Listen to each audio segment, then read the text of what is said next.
And now we come to the great man himself, a man history records as being instrumental in the creation of America's public education system. Horace Mann was an American educator who served as a member of the U.S. House of Representatives, part of the American Congress. Horace Mann was the key reformer of the education system at the time. In 1837, he became the head of the newly created Board of Education in Massachusetts, where he began the work that would eventually earn him the title as the Father of American Public Education. After reading through the educational models of different countries, Mann finally hears about a particularly successful style that had been developed in Prussia, which is now modern-day Germany. The Prussian system had shown to be such a success for the government's purposes that, accompanied by a few other educators, Horace Mann travels to Germany to investigate. Upon their return to the United States, they lobbied heavily to have the Prussian model adopted.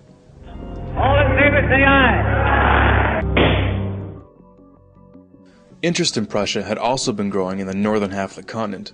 Around this time, the Canadian Superintendent of Schools, Egerton Ryerson, traveled to Prussia in search of a new model of education. His journeys also included visiting Horace Mann in Massachusetts to further examine the system he would eventually adopt. George Brown, the editor of Toronto's Globe newspaper, was even quoted saying that Ryerson had successfully imported Prussian education into Ontario. During the next 30 years or so, a whole line of American dignitaries came to Germany to earn degrees. Interestingly enough, those who earned degrees in Germany came back to the United States to staff all the major universities. By 1900, all the PhDs in the United States were trained in Prussia. As the first secretary of the State Board of Education, Horace Mann promoted his new concept that the state is the father of children. He stressed that it was the responsibility of the state to ensure that education was provided for the child. A very noble idea, of course, but what exactly did he mean by that? And how did he define education? It seems like a very broad subject. It is a very broad subject. Education encompasses all of human history and all the knowledge we have gathered during that time. Not to mention, and perhaps most importantly, what we as human beings learn over our lifetime on a personal level. Horace Mann's 10th annual report in 1846 led to the first state law that made it mandatory for children to go to school. It was during that year that he supported the governor of Massachusetts in adopting the Prussian model of education for the entire state. How did he do that? The governor of the time, Edward Everett, as it turns out, was the very first to receive a PhD from, can you guess where? That's right, Prussia. From then on, it spread very quickly. Just after Everett installed the Prussian model in the state of Massachusetts, the governor of New York set up the very same method in 12 New York schools. Horace Mann's sister, Elizabeth Peabody, of the Peabody Foundation, saw to it that right after the Civil War, the Prussian system that was then being taught in the northern states was integrated into the conquered South. By 1900, most of the compulsory schooling laws that implemented the new system had been passed. From then on, every American child grew up under the Prussian system. So what exactly was the Prussian education system that everyone thought was so amazing that it just had to be adopted throughout the free world? To give you just a bit of background, in the 18th century, the Kingdom of Prussia, which is now modern-day Germany, was among the first countries of the world to introduce free and compulsory education. After the Prussians were defeated by Napoleon in 1806, it was decided that the reason why the battle was lost was that the Prussian soldiers were thinking for themselves in the battlefield instead of following orders. To make sure that this couldn't happen again, a new 8-year system of schooling was created.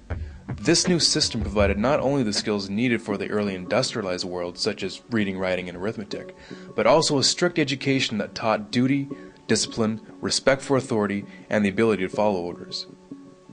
Elite children destined for higher offices went on to attend private schools, while the rest of the population had no access to the secondary education. They were destined for the working class. Through this new system, the Prussian court tried to create social obedience in the citizens through indoctrination. Every individual had to become convinced at the core of their being that the king was just, his decisions were always right, and the need for obedience paramount. In truth, the entire purpose of the system was to instill loyalty to the crown and to train young men for the military and bureaucracy. To do this, it was necessary to squeeze out all independent thinking from the masses. Influencing this new system from the beginning was Prussian philosopher Johann Gottlieb Fichte. Combining John Locke's view that the children are a blank slate and Rousseau's ideas on how to write on that slate, Prussia established an educational system that was considered scientific in nature. An important part of the Prussian system was that it defined for the child what was to be learned, what was to be thought about, and how long to think about it. In order to have an efficient policy-making class and a subclass beneath it, it was believed that one had to remove the power of most people to make sense out of the available information. In other words, critical thinking had to be done away with. Now, if you're wondering why the average person doesn't know that the North American education system is based directly on the Prussian model, it might just be because its original purpose was not designed for the good of the individual, but for the good of the government.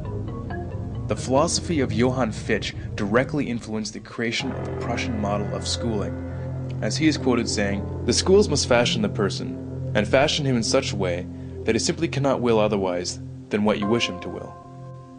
With quotes like these, you can see why his involvement is not well known.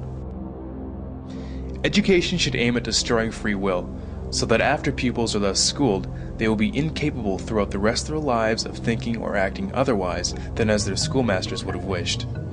When this technique has been perfected, every government that has been in charge of education for more than one generation will be able to control its subjects securely without the need of armies or policemen. In 1807, in a Berlin occupied by Napoleon, Johann Fichte gave a series of famous addresses to the German nation.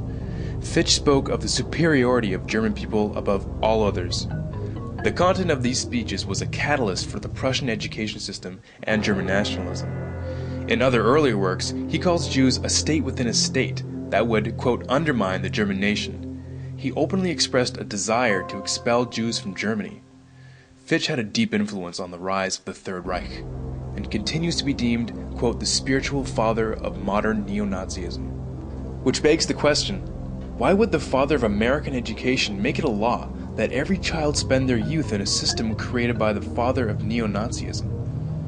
Historians reflect that one of the greatest social factors that allowed a man like Hitler to rise to power was that the German people had been bred from birth to respect authority above all else and accept it without question. Which begs another question. If the entire population of North America is raised in a system adopted from pre-Nazi Germany, what are we setting ourselves up for?